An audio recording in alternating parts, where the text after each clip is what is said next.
Christian is voting this weekend on a radical proposal to legally cap its population at 10 million, and this to preserve its identity and infrastructure. Now, it's a Boy, direct challenge. have we heard that come up in our politics here, huh? Yeah, no kidding. It's a direct challenge to the global growth model and a mirror Canada desperately needs to look into. We discussed this issue earlier this year with Swiss resident Christian Falk. We were hoping to have him on live tonight to talk about it because they are voting on Sunday on this resolution, and we'll get into more of it in a moment. Christian is traveling somewhere in the depths of Africa at the moment, and we have not been able to hook up with him. However, we do have a clip from him, and we talked with him about 4 months ago, I think it was. Yeah, about 3 months ago, yeah. Yeah. When we first stumbled upon the fact that this was going to be taking place in June, and he had some interesting comments to make about it. I think we saw what's happening around in Europe. I mean, we're in the heart of Europe, Switzerland, surrounded by France, Italy, Austria, Germany. We're looking at those countries. We saw what happened over the years. We felt it ourselves. I mean, our borders are more closed than others. Reason being, we're not part of the European Union. We're still in the Schengen. But border controls are a little bit more controlling. Let's put it like this. The key mechanics of this vote are that the population should be capped at 10 million by 2050. As a background, like we say, like if the population grows like this by 2040, we're already at 9.5 million. Currently, the population is around 8.9 million. For you to understand, we have a really small country. Like it's 200 by 300 kilometers. It's actually from here, from Montreal to Quebec, back and forth. That's it. And 75% of the country is mountains. So 70 to 75%. That means everyone lives on the 30% of the land, which is 9 to 10 million people shortly. So it raised some concerns. And the key mechanics of this initiatives are that the government will implement measures to immigration quotas, restrictions on family reunifications, as well as tighter asylum rules. So this is just a key factor in order to keep the constant growth of the population in a decent rate. Yeah, we know that Switzerland, the most part of the population growth is coming from immigration at the moment, rather than natural births. And the current trends continue. The country, as I said, would reach 40 or 10 million inhabitants by 2050. Okay, so essentially, here's what's happening.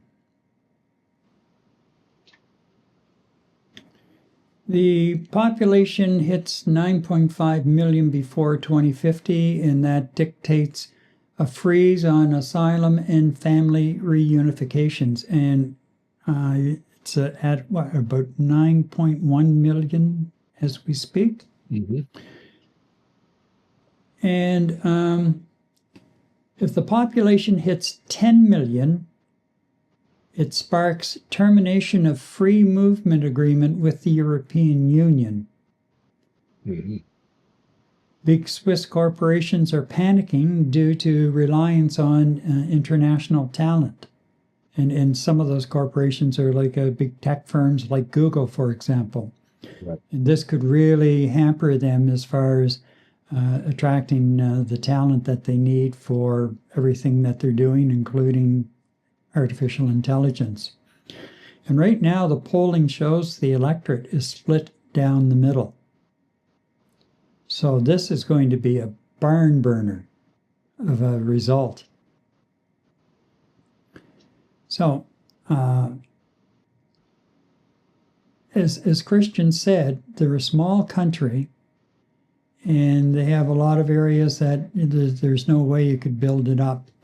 And I think it's very timely because God knows we had wide open doors over the last almost 10 years during the Trudeau era. Yeah. And we did not have the infrastructure as far as housing is concerned and the social infrastructure networks to support the number of people who found their way into this country, just basically walked through the open door.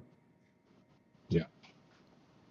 Background checks left a lot to be desired, if any were done in a lot of cases. A number of people of questionable backgrounds were still allowed in. And it just goes on and on and on as far as the immigration policy of the Trudeau government, which is still really somewhat pretty much carried over into the Carney government, and is something that he has to deal with sooner rather than later. I'm looking at this, and I was thinking about it earlier today, Eddie, and I'm going to go out on a limb here and suggest that as a country, maybe we should be looking at a population cap. We're at 40 million now, and we're spending large sums of future money right now. The federal government is spending large sums of future money now to deal with some of the infrastructure issues that have been brought on by opening our doors and allowing pretty much anyone who wanted into the country in. Mm-hmm. We could have been, and we should now be, much more selective. And I mean really selective. And I think we should have a study completed and look at what would be the ideal population level within the next 10 years. I'd really like to see within the next 5 years, but realistically, I guess, set it for the next 10 years and pass it into law. We cap our population at whatever. Maybe it's 42 million, maybe it's 43 million that once our infrastructure catches up that we can support. But the free ride into this country is over. And the reason I'm saying that we should be capping our population is we are, yes, a large country, no question. But the greatest percentage of our country really does not present itself as places for villages, towns, and cities. So what happens is, like, when you think about it, the largest percentage of the population of Canada lives within a couple of hours of the U.S. border. So that means we're all crowded in together in the south, right along, the 49th parallel. How many more people can we crowd in to these areas because we're becoming overcrowded. Yeah. I mean, look at Toronto, for example. You start on this end of the 401 and you're miles outside of the actual city of Toronto, but it's just suburb after suburb all the way through to the other side, down to Windsor. It's just one big slice of population. And in the Montreal area, essentially the same thing. And so the reality of the situation is you're never going to get people to move out of these highly populated areas or not settle in these highly populated areas and go out into, for lack of a better term, the wilderness, it's not going to work. No. But we can't keep adding to the crunch that is building here now. And as I say, on top of it, we have to really, really tighten up and do, and if it means a waiting list of 5 years or 6 years if you're applying for citizenship or a visa to come into the country, then that's what it's going to take, because we need to know the full background of every individual who comes through a border checkpoint, period. Yeah. There have been far too many that have come into this country in the last number of years, and you know exactly why they're here. And it ain't to help the economy grow or to help Canada flourish as a democracy.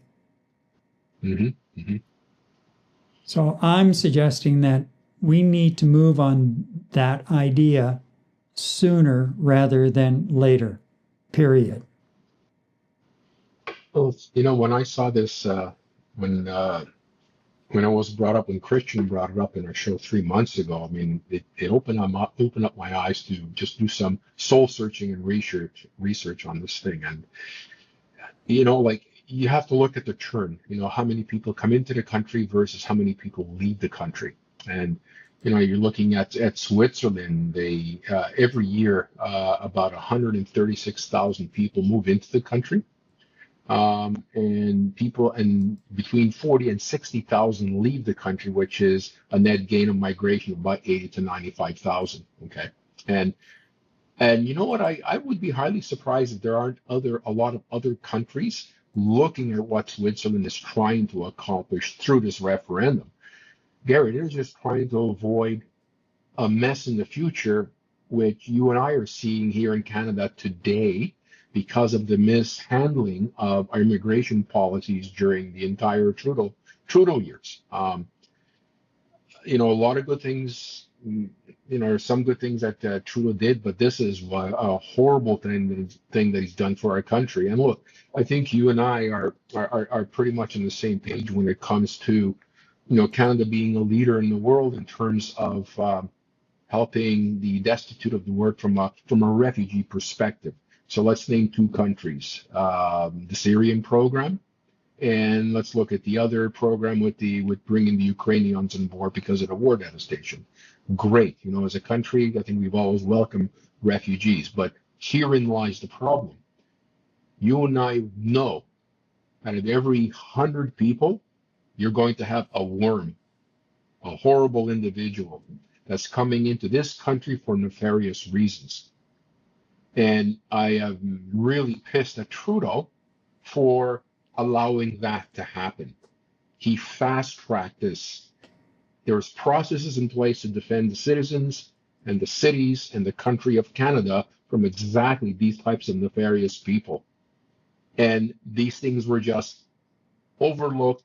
The process was bypassed, and let's be this welcoming, beautiful country in the eyes of the world and bring them all in. Gary, you're absolutely right. There are nefarious people walking amongst us as a result of that. That's number 1. And point 2, I agree that Mr. Carney has to start paying attention to this particular element of Canada, which is going to continue to plague us and get worse. Yes, he's got a lot of big fish to fry. We said that during the beginning of his mandate. There's a lot of things on his table he has to deal with. He's going to have to deal with them all. And this one seems to have fallen down to the bottom of the priority list.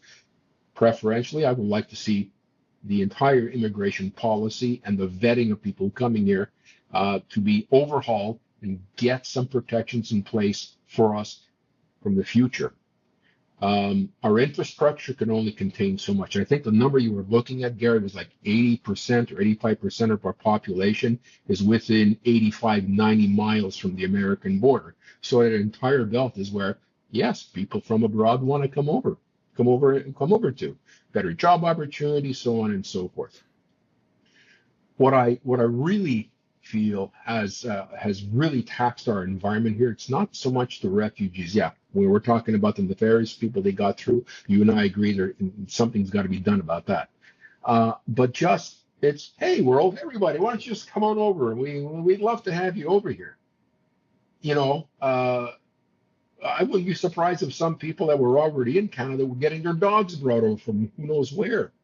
I mean, everybody was just showing up with their suitcase and they were welcome to Canada. And you know what, Gary, the infrastructure that's in place now can only do so much and hold so many people, and housing is available for so many people. And the support that these individuals need coming into the country could be going elsewhere. I'm not saying there are individuals that couldn't use it for good reasons, but there's just too many people. Gary, you look at our situation here in Montreal. We're overwhelmed with a lot of people that just don't cannot find work. And you know what? You will find most of the individuals, and quote unquote, they're making an effort. Driving, you're doing their gig routine, delivering food, driving Ubers, and that kind of thing. And it's just making a problem for our population in terms of finding jobs, in terms of raising our taxes to be able to sustain these individuals that have come over here until they get their footing. I'm not saying we shouldn't have these refugee programs, immigration programs. It's just that our mistake was the doors were swung wide open. Absolutely everybody showed up. You know what? Even at a certain stage, Gary, they all showed up at the same time. It's just not feasibly possible. It's just not. It's no different than what you opening up a club that holds 100 people, and then 500 people show up and they expect the same service that 100 people would get. It just doesn't work that way. The toilets are overflowing. There's not enough water in the place. There's not enough food. There's not enough staff. I mean, parlay that into a country. It's pretty much the same thing. Too many people showed up at the same time.